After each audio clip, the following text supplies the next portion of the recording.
O anime começa com o nosso prota Kira, que tá chorando ao lembrar da morte da sua mãe e do seu pai. A sua amiga, para confortá-lo, lhe dá um abraço. Ela sabe que é difícil estar sozinho, mas quer que ele fique mais calmo. Ele, porém, gostaria que ela não se preocupasse. Nisso, a guria promete que não vai a lugar nenhum, até que tudo esteja bem, garantindo que todos cuidarão dele e que nunca ele ficará sozinho. Fala, meu mano, antes de começar o resumo, eu tenho um recado especial e muito importante pra te dar, mano. Eu passei 3 meses criando um projeto de passar 100 dias em um jogo chamado Valheim. Para isso eu criei um canal secundário e hoje eu postei o primeiro vídeo lá, mano. Deu muito trabalho para fazer esse vídeo, então se você gosta de um conteúdo de jogos, eu o convido a assistir esse meu conteúdo, mano. Demorou muito para fazer e eu fiz com todo o meu carinho e amor, porque eu simplesmente queria muito fazer esse projeto. Tamo junto e o link vai estar na descrição. Logo então somos levados a 9 anos do futuro, onde a IA está muito avançada. Uma organização sem fins lucrativos conhecida como Associação das Vítimas da IA coletou assinaturas em uma petição e vai enviar para o governo a chamada de limitação da aplicação da tecnologia de IA. Além disso, mais de 50 mil pessoas participaram de protestos em Chiyoda, o que justificou a presença da polícia na cidade. A cena então muda para as pessoas que foram demitidas de seus empregos por não saberem usar IA. Muitas estão estressadas pelo fato de criminosos que a utilizam não serem pegos de forma alguma. Em seguida, a cena foca para a Toa, que pergunta sobre o que pensam da IA. A própria IA então responde que é capaz de localizar, analisar e organizar dados autonomamente, de acordo com a sua configuração. No entanto, as pessoas dizem que ela não possui o conceito de alma ou espírito, mas no fim das contas, as almas humanas não passam de sinais elétricos produzidos pelos órgãos. Enquanto isso, o nosso prota Kira tá no seu quarto sonhando com a sua melhor amiga, agarrado a um travesseiro. De repente, o despertador toca e ele se levanta, e ao olhar para o celular ele vê a foto de Toa e continua fantasiando com ela o tempo todo. Depois de acordar então, estranha o sonho que teve, mas logo começa a se vestir para ir ao colégio. O Akira então pergunta a Suya se há alguma notícia interessante, e ela mostra uma reportagem sobre Toa, destacando que aos 19 anos ela já se tornou um prodígio, assunto em todos os fóruns. Nisso, ao sair do quarto, o Akira toma um café com o seu pai adotivo, quando de repente a Toa aparece visivelmente cansada. Ela acha legal o fato do garoto ir à escola, mas o Akira comenta que ela também deveria frequentar como qualquer pessoa normal. A Toa, no entanto, não vê sentido em aprender algo que ela já domina. Pra essa guria aí, pular as séries e se formar cedo é a escolha lógica. A narrativa então explica que já fazem mais de 10 anos desde que o Akira foi acolhido, e a Toa acredita que seria bom preparar uma surpresa para confortá-lo. Logo conhecemos mais sobre ela,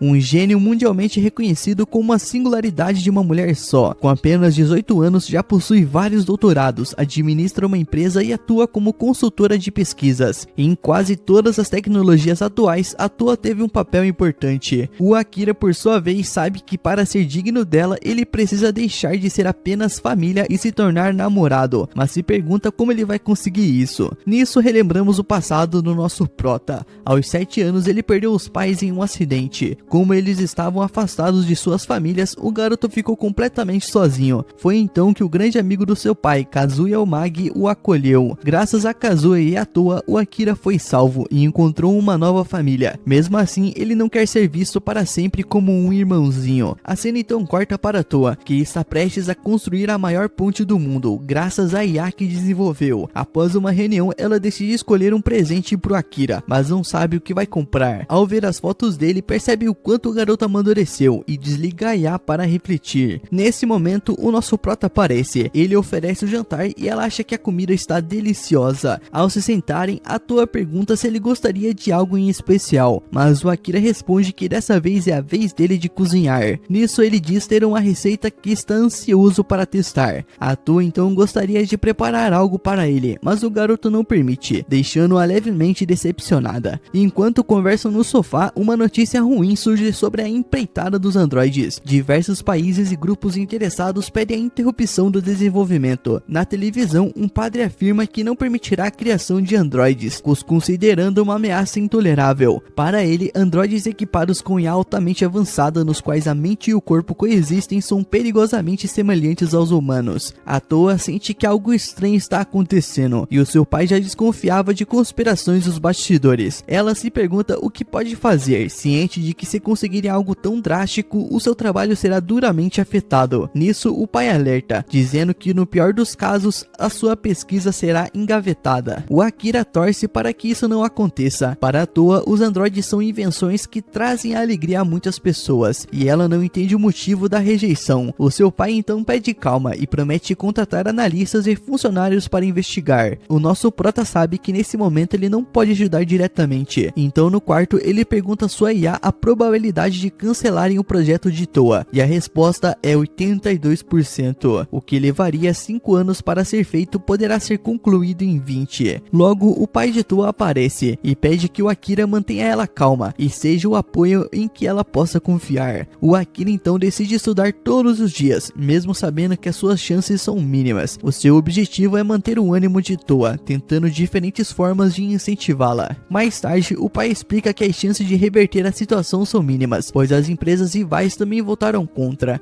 alegando que o projeto ia contra os princípios da igreja, e isso enfraqueceu ainda mais a posição da garota. Algum tempo depois, o Akira a convida para ir ao zoológico. A Toa, que está deitada na cama, questiona sua IA se o que está acontecendo é realmente justo, e a IA aconselha a manter a calma e sugere que esse é o momento certo para falar de seus sentimentos. Nisso, a garota sai correndo para escolher uma roupa, e no dia seguinte eles se divertem bastante no zoológico, assistem um filme e no final o Akira leva até uma casa de massagem, onde ela se sente muito bem. Mais tarde eles se encontram para conversar, e o nosso prota envergonhado entrega um presente que ele mesmo fez usando tecnologias de androides, e a Toa fica muito feliz. Nisso ele confessa que estuda sua IA o tempo todo para poder ajudá-la, e isso a emociona. O Akira não quer ser para sempre visto como o irmãozinho dela. A Toa fica corada, mas muda de assunto, elogiando o cachorrinho que ele fez. O Akira percebe a mudança, mas decide não insistir. Na volta para casa, a Toa pergunta se ele gostaria de caminhar um pouco, e durante o passeio ela lembra que no dia seguinte eles completam 10 anos desde que passaram a morar juntos. O assunto porém não se estende, e mais tarde a Toa entrega ao Akira um presente, um álbum 3D. Ao ver as fotos ele fica muito feliz, mas ela acaba ficando preocupada com o assunto anterior e decide retomá-lo. Sempre quis que eles não fossem apenas irmãos, mas algo a mais do que isso.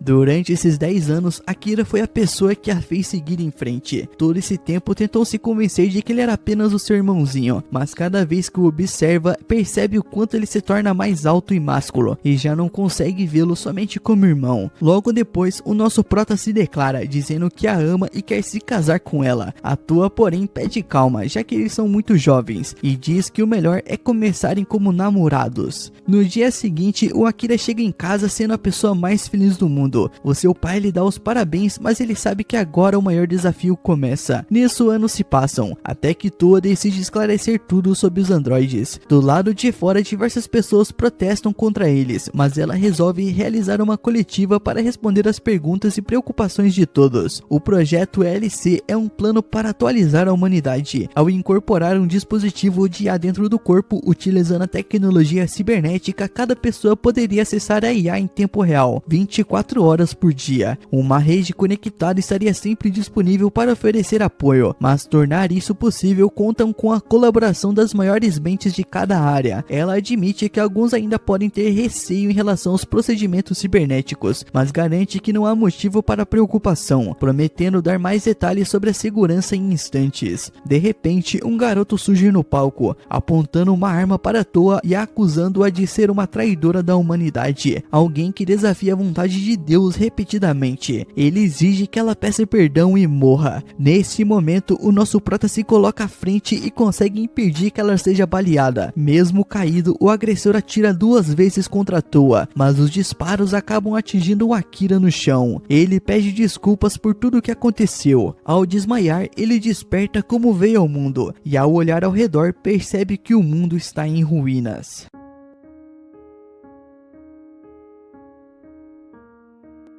Enquanto uma garota encapuzada observa o Akira de longe, o garoto começou a pensar que tudo aquilo não passava de um sonho. Mas quando uma pedra caiu do nada e acertou a sua cabeça, ele percebeu que a situação era bem mais real do que gostaria. No meio dessa confusão, apareceu um homem acompanhado da filha. Eles falavam uma língua estranha e usavam roupas que Akira nunca tinha visto na vida. O mais esquisito era que pareciam felizes em vê-lo. Logo depois disso, o Akira desmaiou. O homem o levou direto para uma carroça puxada por bois, e mais Mais tarde, o garoto recobrou os sentidos. Ainda meio desnorteado, ele agradeceu pela ajuda, mas insistiu que devia haver algum engano, já que seu nome era Akiri Ime, não Yagami. O motorista, porém, o chamou de Lord Akira e se apresentou como Ea, chefe da vila que ficava logo adiante. A garotinha era sua filha. Curioso, o Akira perguntou quem era esse tal de sábio. O Ea explicou que se tratava de uma divindade venerada pelo povo, consagrada justamente naquelas ruínas, e que concedia conhecimento infinito aos seus seguidores. Segundo ele, Akira estava adormecida ali desde muito antes do seu próprio nascimento, e a vila tinha a missão de proteger o local sagrado. O Ea admitiu que nunca pensou que o sábio fosse acordar de novo. Olhando em volta para a destruição, o Akira se perguntou se aquela cidade tinha passado por uma guerra. De repente, flashes de memória surgiram em sua mente. Ele se lembrou de Tuasa, mas ainda estava longe de entender o que realmente tinha acontecido. O Ea então comentou que logo chegariam à vila de Hakodate, um nome que soou familiar para o Akira. Pouco tempo depois, o Ea surpreendeu a esposa ao chegar em casa com ninguém menos que o grande sábio em carne e osso. Quando o Akira acordou novamente, a mulher anunciou animada que a casa deles poderia ser a sua morada temporária. Mais tarde, durante uma refeição com a família e alguns convidados, o garoto contou sobre as tecnologias avançadas da sua época, que ele chamou de Era Comum, de muito tempo atrás. O casal mal conseguia acreditar que a civilização já tinha chegado tão longe. Então Akira perguntou quanto tempo tinha ficado dormindo. O Ea admitiu que não fazia ideia. Como simples aldeões, não tinham acesso a registros históricos. Alguns homens comentaram que ter um sábio por perto era como possuir uma relíquia e que precisavam avisar Olê, um instituto que governava o mundo. Assustado, o Akira perguntou o que tinha acontecido com o seu país, o Japão. O Ea estranhou o nome, dizendo que era assim que o sábio chamava aquela região antigamente, mas explicou que a Oli havia dissolvido todos os governos nacionais. Agora não existiam mais países, apenas a paz mundial permanente. Impacientes, os homens insistiram que o Ea notificasse imediatamente o retorno do sábio, caso contrário, a vila inteira correria perigo.